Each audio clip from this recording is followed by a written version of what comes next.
3 days before a judge decided whether his daughter would be taken from him forever, a broken man made a choice in the middle of a storm. Exhausted, broke, and terrified of losing the only person who mattered, Daniel Harper almost drove past two strangers waving for help on a dark highway. He did not know that stopping would put his child's future into the hands of the very man he was about to face in court.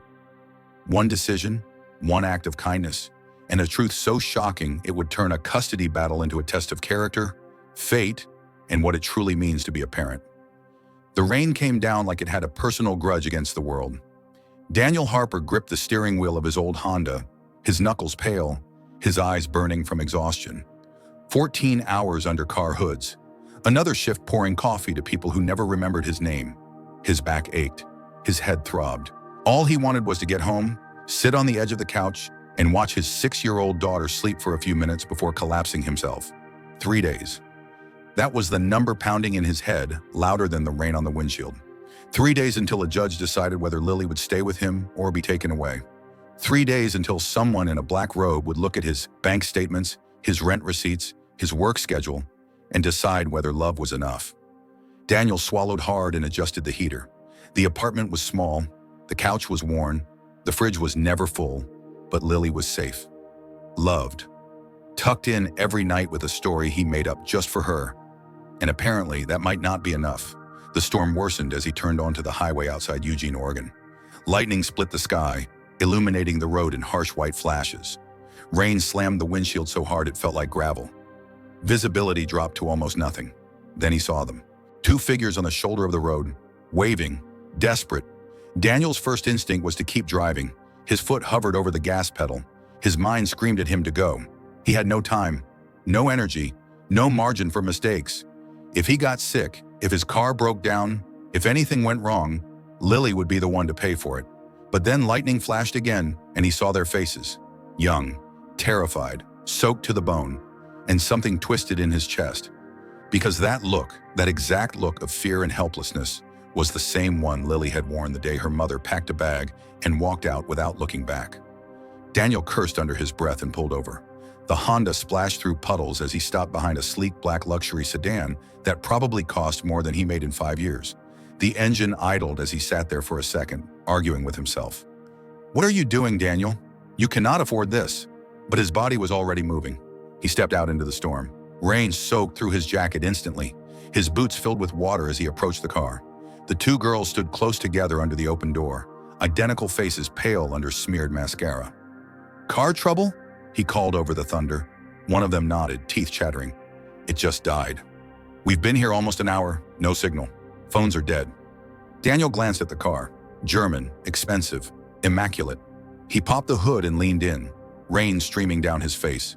It took less than a minute to see the problem. Corroded battery terminals. Loose connection. Simple, but not fixable out here without tools. "You're not going anywhere tonight," he said, closing the hood. "Battery's shot." The girls exchanged worried looks. "We can call our father," one of them said, though her voice lacked confidence. "He's probably busy." The way she said it made Daniel pause. Not anger, not hope, just resignation. "Look," he said, exhaling slowly. "There's a hotel about 15 minutes from here. I can take you. You can get a tow in the morning." Both of them stared at him. "You'd do that?" the other asked. Daniel shrugged. "Can't leave you out here." They didn't argue. They grabbed their bags and climbed into his battered Honda, the contrast between vehicles almost laughable. But neither girl complained. Relief softened their features as Daniel pulled back onto the road. "I'm Emma," the one in the front seat said. "This is my sister, Claire." "Daniel," he replied, eyes fixed on the road. "Thank you," Claire said from the back. No one else stopped. "People are scared," Daniel said. "Can't always blame them." "But you did," Emma said quietly. Daniel didn't respond right away. His jaw tightened. "I have a daughter," he said finally. "She's 6. If she were out here alone in a storm, I'd hope someone would stop." The car fell silent except for the rain. "What's her name?" Claire asked. "Lily." "That's beautiful," Emma said, then hesitated. "Do you get to see her often?" The question landed like a punch. "Every chance I get," Daniel said, "which might not be for long." Claire leaned forward. "What do you mean?" Daniel tightened his grip on the wheel. "Her mom wants full custody, says I work too much, says I don't make enough." Court's in 3 days. That's awful, Emma whispered. It's reality, Daniel said, though his voice shook. I do everything I can. 2 jobs, school events, bedtime stories. But sometimes it feels like the world's already decided I'm not enough. Claire was quiet for a moment. Our father's like that, she said. Always working, always busy. We barely see him. He has everything, Emma added. Money, power. But we'd trade all of it just to have dinner with him without his phone on the table. Daniel glanced at her. You should tell him that. We have, Claire said. He says we don't understand what it takes to maintain our life. Sounds lonely, Daniel said. It is, Emma replied. Money doesn't fix that. They drove the rest of the way in silence. Daniel dropped them off at the hotel entrance. Emma turned before getting out. Thank you, Daniel. Really, I hope the judge sees what we see. Daniel forced a smile. Me too. He drove home through the storm, his thoughts racing. When he finally reached the apartment complex, it was past midnight. He climbed the stairs on legs that barely worked. Inside, Lily was asleep on the couch, wrapped in a thin blanket. Their neighbor, Mrs. Keene, sat nearby, a magazine forgotten in her lap. She tried to wait, Mrs. Keene whispered. I'm sorry. Thank you for watching her, Daniel said, pulling out the cash he'd saved. She waved it away. Keep it. You need it. After she left, Daniel knelt beside the couch and brushed Lily's hair from her face. Daddy, she murmured. I'm here, sweetheart. She sat up slightly. Are we going to be okay? The question shattered him. We are, he said, lying through a tight smile as he pulled her close. We are. Mom says I might have to live with her, Lily whispered. She says you can't take care of me. Daniel held her tighter. She's wrong. I can take care of you. I will. 3 days later, Daniel sat in a courtroom that smelled like old wood and fear. His lawyer shuffled papers beside him. Across the aisle, his ex-wife Natalie sat perfectly composed in an expensive dress, her attorney whispering in her ear. All rise. Daniel stood as the judge entered, and the moment he looked up, his heart stopped. Because the man behind the bench had the same eyes as Emma and Claire, the same face, the same presence. Judge Robert Whitman adjusted his glasses and opened the case file. For a fraction of a second, his gaze met Daniel's. Recognition flashed between them. Then the judge spoke. Good morning. We are here today for the custody hearing of Lily Harper. Daniel's entire world tilted.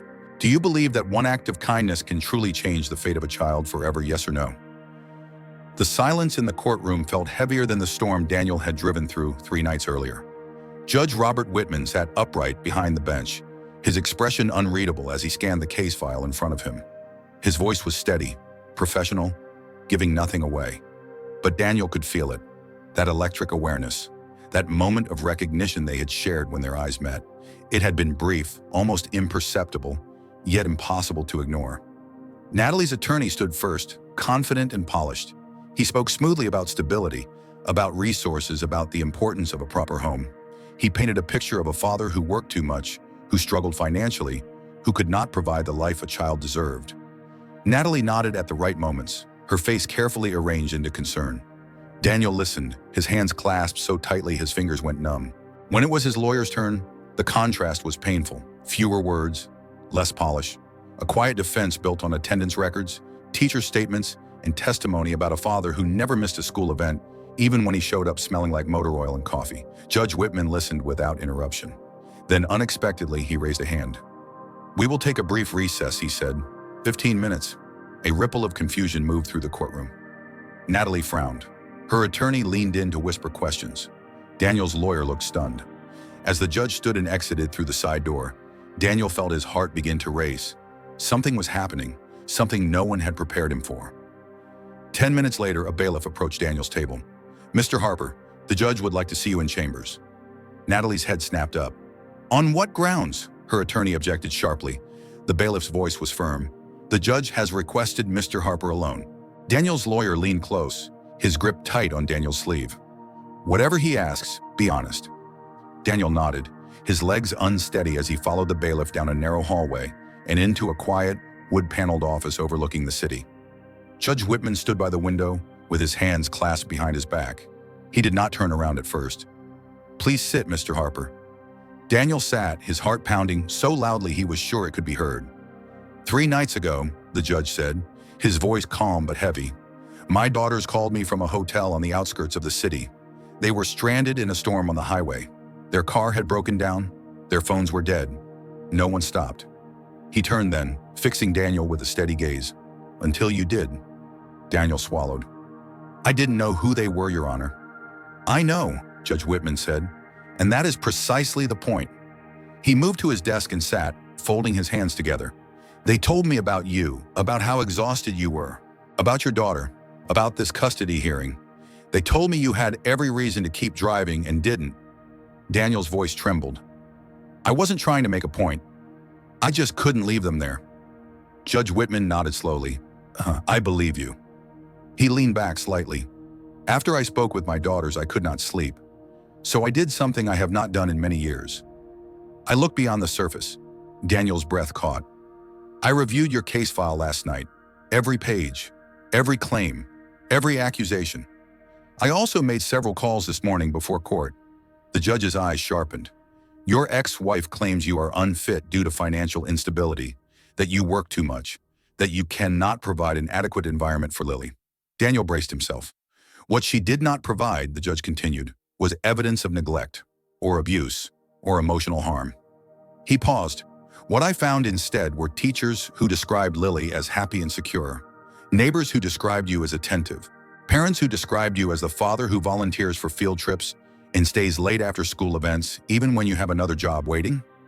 Daniel felt his throat tighten. "They told me Lily talks about you constantly," the judge said more softly. "About bedtime stories, about Sunday mornings, about how safe she feels with you." Daniel stared at the desk, blinking hard.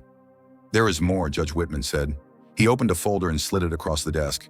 "Your ex-wife failed to disclose 2 arrests for possession of controlled substances in the past year. Both charges were dropped on technical grounds, but the records remain. She was also terminated from her job 3 months ago for showing up intoxicated." Daniel's breath left him in a rush. "This is a full investigation report from social services," the judge said. "Drug screenings, witness statements, employment records. All of it contradicts the image she presented to this court." Daniel looked up, his voice barely audible. "Why are you telling me this?" Judge Whitman met his gaze. "Because I want you to understand what will happen next. And why." Daniel's stomach twisted. "You could recuse yourself. Ask another judge to hear the case." "I could," the judge agreed, "but I will not." Daniel froze. "This is not because you helped my daughters," Judge Whitman continued firmly. "It is because that act revealed your character. You showed compassion when it cost you something. You showed up when no one else did." He leaned forward. "That matters." Daniel felt tears spill over, despite his efforts to hold them back. "I will present this evidence in open court," the judge said. "Your ex-wife's attorney will object. He will argue.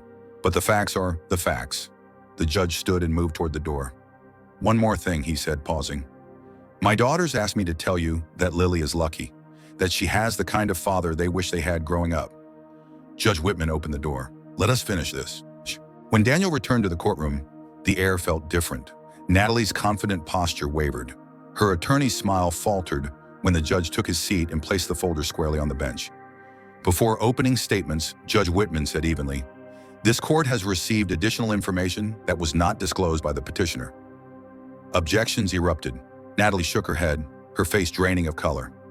Judge Whitman's voice remained calm as he outlined the findings: arrests, drug use, termination, deception. The courtroom buzzed with shock. When the gavel finally came down, Daniel barely registered the sound. This court awards full custody of Lily Harper to her father. Natalie collapsed into tears. Her attorney whispered urgently. None of it mattered. Daniel sat frozen as the words echoed through him. Full custody. When he finally stood, the world felt unreal. Outside, the sky was clear. The storm had passed. As Daniel drove home, his hands shook on the steering wheel, not from fear this time, but from relief so overwhelming it hurt. When he opened the apartment door, Lily looked up from the floor, her eyes wide. "Daddy!" Daniel dropped to his knees and opened his arms. "You're staying with me," he whispered as she ran into them. "Forever." Lily's small hands clutched his shirt. "Really? Really?"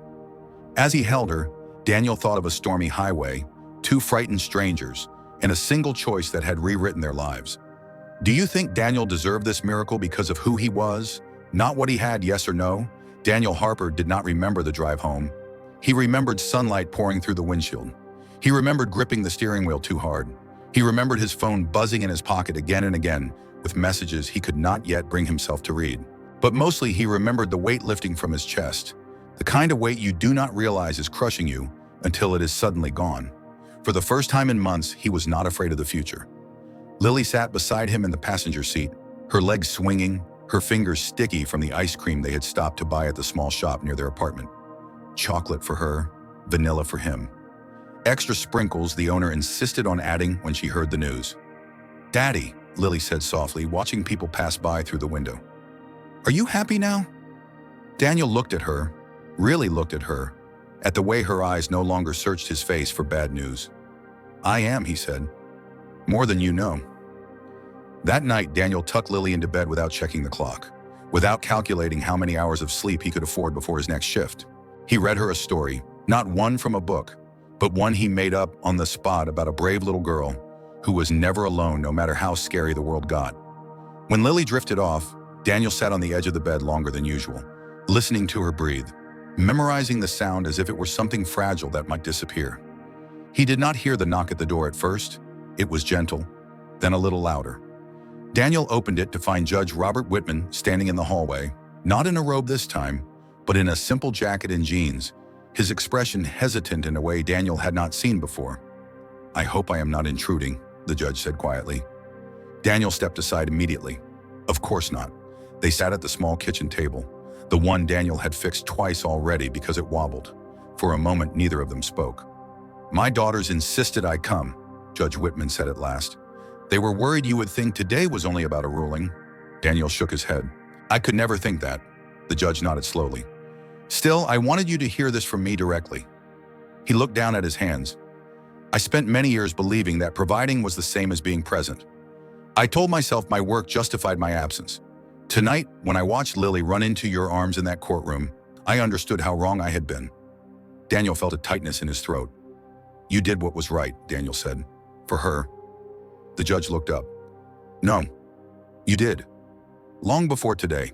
A pause settled between them, heavy but not uncomfortable. "My daughters would like to see you again," the judge said. "Both of you. They would like to thank you properly." Daniel smiled faintly. "They already did." "Humor them," the judge replied, a hint of a smile touching his face. "Dinner on Saturday, if you are willing." Daniel thought of Lily, of the storm, of how quickly strangers had become something more. "We would like that," he said. Saturday came faster than Daniel expected. He borrowed a clean shirt from his neighbor and helped Lily choose her favorite dress, the yellow one with the tiny sunflowers. They drove up into the hills where houses sat behind gates and long driveways, places Daniel had only ever passed on his way to repair jobs. Emma and Claire answered the door together, both smiling. "You came," Emma said, pulling Daniel into a brief hug before kneeling to Lily's level. "You must be Lily." Lily hid behind Daniel's leg, shy but curious. "We have a game room," Claire whispered conspiratorially, "and dessert before dinner." Lily looked up at her father. Daniel nodded. "Go on." The girls disappeared down the hall, laughter trailing behind them. Dinner was loud and imperfect and real. Stories were told, embarrassing ones about the twins growing up, about their father burning toast and forgetting school recitals, about Lily teaching Claire how to draw hearts and insisting Emma needed more sprinkles on her cake. Daniel watched it all like a man who had stepped into someone else's life and been welcomed without question. Later, as the girls played in the living room, Judge Whitman joined Daniel on the back patio. The city lights spread below them, quiet and distant. "My daughters told me something after they met you," the judge said. "They said they wish they had known what it felt like to be someone's first priority." Daniel said nothing. "I cannot change the past," the judge continued, "but I can change what comes next. Because of you, I intend to." Daniel met his gaze. "Sometimes people cross our path exactly when they are supposed to." The judge nodded. "I believe that now." Months passed. Life did not become easier in the ways Daniel once imagined. He still worked long hours. Money was still tight. The apartment was still small. But Lily stayed. She slept in her own bed. She went to school without fear. She laughed more. Daniel and the Whitmans began to see each other regularly. Movie nights, zoo trips, Sunday dinners where Lily insisted on sitting between Emma and Claire as if it had always been that way. One evening, as Daniel tucked Lily in, she asked a question that stopped him. "Daddy, do you think people can choose their family?" Daniel considered it carefully. "I think sometimes family is built by love, Not blood, he said. Lily smiled sleepily. I like that. After she fell asleep, Daniel stood in the doorway for a long time.